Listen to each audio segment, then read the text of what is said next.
তার বলতে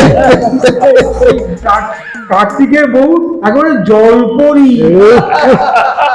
কেন? আরে তোমার বউ তো খুব সুন্দর, একেবারে লক্ষ্মী প্রতিভার মতো।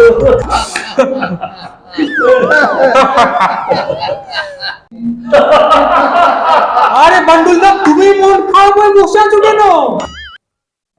আর বলো না, তোমাদের বউদের কত সুন্দর দেখতে, আর আমার বউকে দেখলে না প্রণাম করতে ইচ্ছা করে, পুরো সাক্ষাৎ মা কালী। লোক ছবি হলে বোঝা যায় না ঘরে আছে না বাইরে গেছে। কতবার যে ধাক্কা লেগে গেছে তার বলো না। তাই নাকি? তাহলে তুমি তোমার বউকে খুব ভয় পাও বলো? সে তো ভয় পেতেই হবে। আরে বাচ্চাটা দেখে ভয় কেঁদে ওঠে। মেকআপ করলে দেখতে ভালো লাগে না? মেকআপ করলে তো ভালো লাগতেই হবে। একবার কি হচ্ছে জানিস, আমাদের পাড়ায় কালী পুজোর সময় ডাকিনি আর বকরি থাকে না, এই ডাকিনিকে চুরি করে নিয়েছে। হ্যাঁ, আমার বউকে মেকআপ করে এই ডাকিনি সেজে দাঁড় করিয়ে দিয়েছে। মা কালী দিদি বলছি, কেউ বুঝতে পারিনি।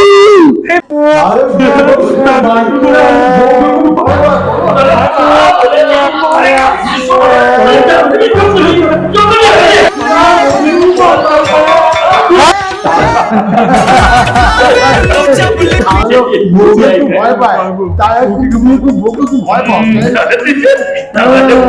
কে ভয় পায়? আমি যদি চোখ দেখাই না থর করে কাঁপে। আমার কথায় এই কান ধরে ওঠে আর বসে, ওঠে আর বসে, পুরো একদম জমের মতো আমাকে ভয় বলে।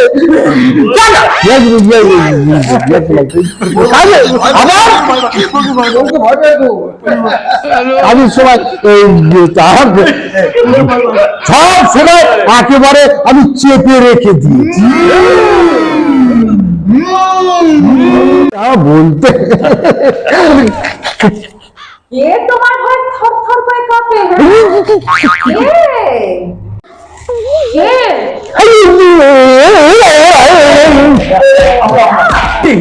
আমরা সকলেই থর করে কাঁপি। তাহলে বুঝো দেখো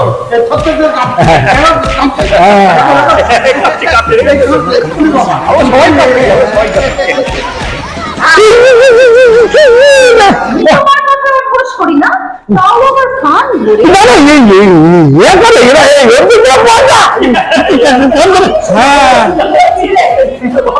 কি বলছিলাম?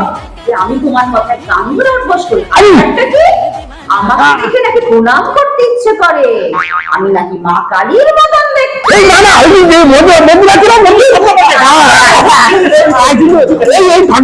আলোচনা হচ্ছিল তাই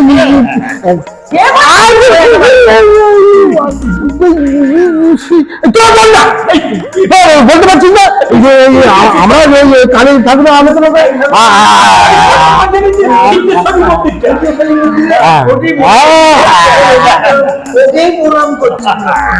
লাগিয়ে রেখে আছে, লাগিয়ে রেখে আছে।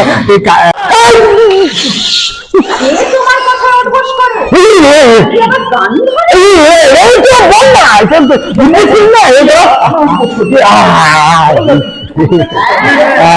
আর যেন কি আমাকে মা কালীর মতন দেখতে। আমার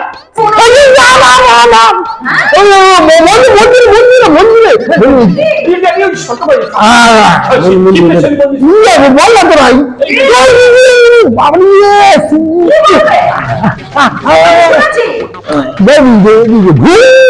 ভুল্লা